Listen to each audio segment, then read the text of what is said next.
Well, we opened our company in 2004. We have 2 young daughters now, but at the time we were in separate industries. I've always been doing design and he was in the restaurant business. So we decided when we had children, we'd like to be on the same schedule.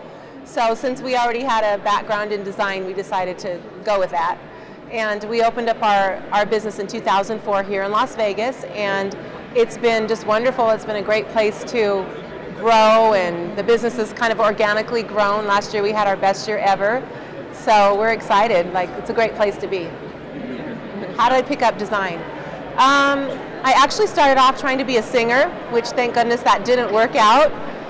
And when I got in a fight with a band leader, was home moping and had a date, and the guy came over and he said, you know, your place is pretty cute. You should do this for a living. And that was like way before HGTV and all that. I'm like, you can get paid for this? And so that was kind of the start of it. But then I went to a design school shortly afterwards, and I instantly just knew. I thought, oh my gosh, this is going to completely change everything. So I just jumped 100% in and just started from there.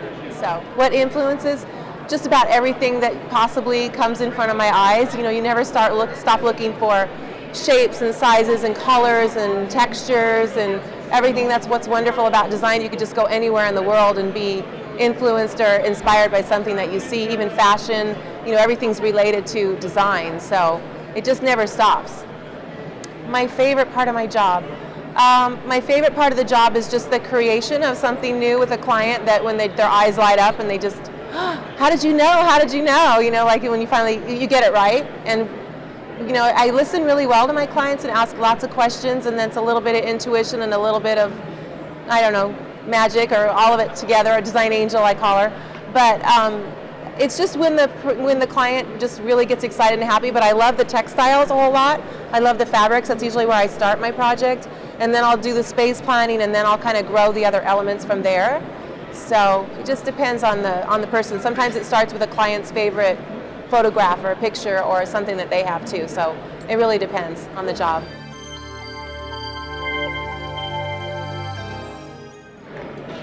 I ask them how they want it to feel when we're done.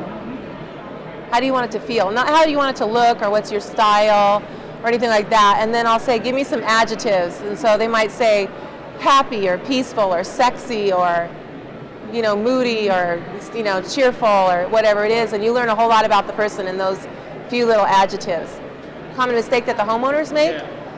Scale, being out of scale, you know, going to one store and buying a chair and then the next store and buying a sofa, and it's, you know, they don't even go together at all. They're not even the same, you know, one goes in the dollhouse and one goes in the cave. So I think that's the hardest thing for people that don't do design to kind of get.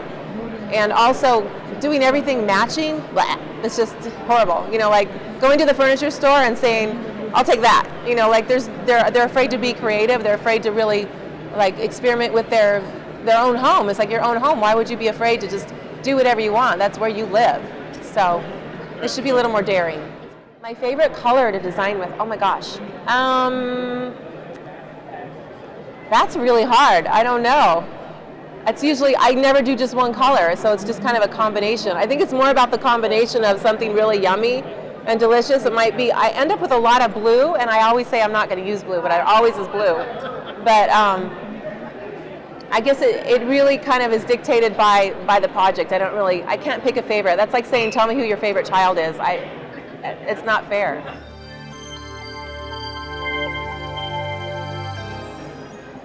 I hope we don't get tired of industrial, but I have a feeling that some of it might get a little bit overdone, but I'm doing it, I'm guilty, but I love the look of it, but I don't know, I think it's like, especially at the furniture show, which we just had, there was like, everything was industrial and like beaten up and, you know, chains, all that kind of stuff, but I hope we don't get tired of it. I mean, if it's like vintage and classic looking design, yes, but if it's, you know, beat the table with a chain, maybe that might go away a little bit.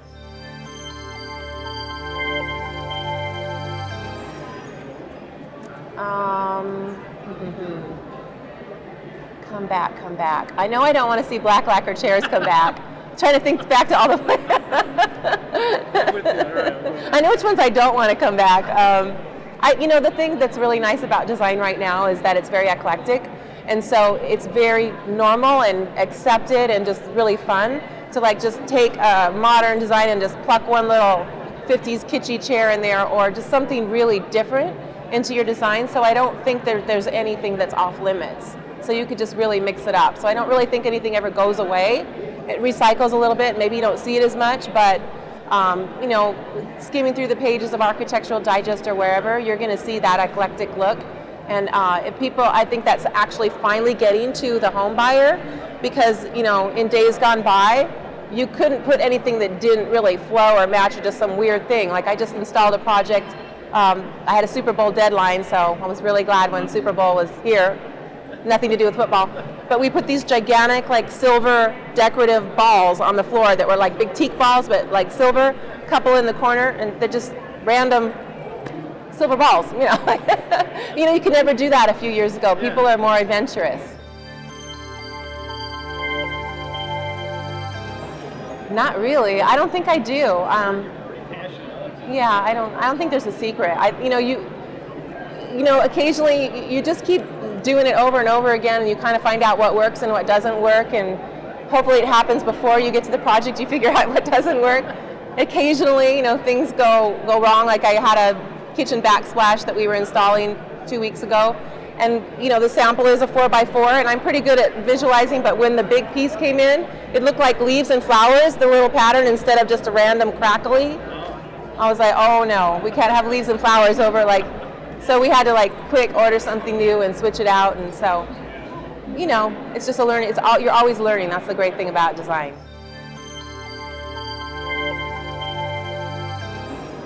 My favorite project is always the one I installed last. It is. It's always the last one.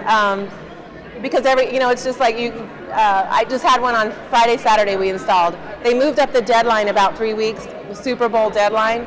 So it was actually a high-rise here in town, and we had, you know, those old pictures of like 50 people in a Volkswagen. That's kind of how the condo looked. You know, it was like there was so many people working, just trying to get it done really fast, and you know, we weren't sacrificing the quality by any means. We just had a lot of people working on a lot of different things to make the deadline, and it happened, and the clients were extremely ecstatic. So that's kind of where I get my joy. Is, you know, they really came in, they were just so happy and so excited. So that's what it's all about. The diversity, you can go to a 5-star restaurant, you can go to a show. My office is downtown, which is kind of gritty and raw and just, you know, funky. Great people live down there, and a lot of artists, emerging art studios and galleries and things going on. It's always been a place of great growth for myself personally, professionally. You know, there's just a lot of opportunity here, whereas we moved here from San Diego right before, and of course there's opportunity wherever you go, but it's not like Vegas. There's just so much going on here. It's almost like a New York City kind of undercurrent, where if you work hard, you can go somewhere fast. It's kind of like a big city feel, but really a small town where you get to know a lot of people really quickly, and it's also a little bit more low pressure and laid back than like Orange County, California, or other places you've been. So you kind of have that combination of this big city feel and then just really down to earth people. So I love being here.